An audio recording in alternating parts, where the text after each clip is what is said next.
শ্রীমঙ্গলে আমি খুঁজে পেয়েছি বালি থিমে মাত্র 1800 টাকাতে পুল সহ ভিলা। অ্যাজ আমি সব থেকে চিপেস্ট বাজেটে ভিলা সহ সুইমিং পুল খুঁজছিলাম এন্ড লাকিলি আই ফাউন্ড কাদামাটির ঘর। আমি মোটামুটি শিওর করে বলতে পারি শ্রীমঙ্গলে এটা সব থেকে বাজেট ফ্রেন্ডলি পুল সহ ভিলা। যারা ছবি তুলতে পছন্দ করেন তারা অনেক অ্যাস্থেটিক ছবি তুলতে পারবেন, বা আমার মতো নিজেরা ফ্রেন্ডস বা ফ্যামিলির সাথে সময় কাটাতে চান তাহলে এই ভিলাটা পারফেক্ট হবে। এটা হচ্ছে আমার রুম। এটাতে একটা কুইন সাইজের বেড ছিল, সাথে কাঠের একটা অ্যাস্থেটিক মিরর, বাঁশের ক্যাবিনেট এন্ড প্রয়োজনীয় সমস্ত অ্যামেনিটিসই দেয়া ছিল। ওয়াশরুমটা ছিল বেসিক একটা washroom, but proper hygiene maintain করা ছিল। এবার আসি সুইমিং পুলে। ভিলার তুলনায় পুলটা বেশ বড় আর ক্লিন ছিল।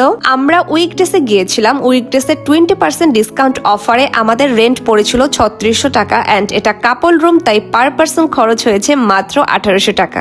আমার সব থেকে প্রিয় ছিল এই শিউলি গাছটা। সকালে উঠে চা খেতে খেতে দেখি শিউলি জমে আছে পুরো সুইমিং পুলে। রিসোর্ট থেকে আমাদের কয়েকবার কমপ্লিমেন্টারি চা দিয়েছে। প্রথমবারের মতো লেমন গ্রাস দিয়ে আমি চা খেয়েছি এন্ড আমার কাছে এই ফ্লেভারটা খুবই ভালো লেগেছে। আমাদের ভিলার ঠিক সামনেই ছিল এই পদ্মপুকুরটা। রিসোর্টটা অনেকটাই ছোট, এখনো কিছু কাজ চলছে তাই একটু অগোছালো, তবে নিজেদের মতো করে থাকার জন্য প্লাস প্রাইস রেঞ্জ অনুযায়ী আমাদের কাছে ঠিকঠাকই লেগেছে। কমপ্লিমেন্টারি ব্রেকফাস্টে তারা সার্ভ করেছিল খিচুড়ি। এই খিচুড়িটা আমি পুরোটা শেষ করেছি। আমার তো ওভারঅল একটা অসাধারণ অভিজ্ঞতা ছিল। পার্সোনালি আমার সুইমিং পুল সহ ভিলাগুলি অনেক বেশি পছন্দের, কারণ এখানেই একমাত্র নিজেদের মতো করে থাকা যায়। শহরের ব্যস্ততা থেকে একটু দূরে থাকার জন্য এই টাইপ ভিলাগুলি আমি প্রেফার করি। রাতে এই রিসোর্টে তেমন একটা লাইটিং নেই এন্ড সার্ভিসটা একটু স্লো, তবে রিসোর্টের প্রতিটা মানুষই খুবই আন্তরিক এন্ড ফ্রেন্ডলি ছিল। বাই দ্য ওয়ে, রিসোর্টের নাম হচ্ছে কাদামাটির ঘর। এটা শ্রীমঙ্গলের রাধানগর গ্রামে অবস্থিত।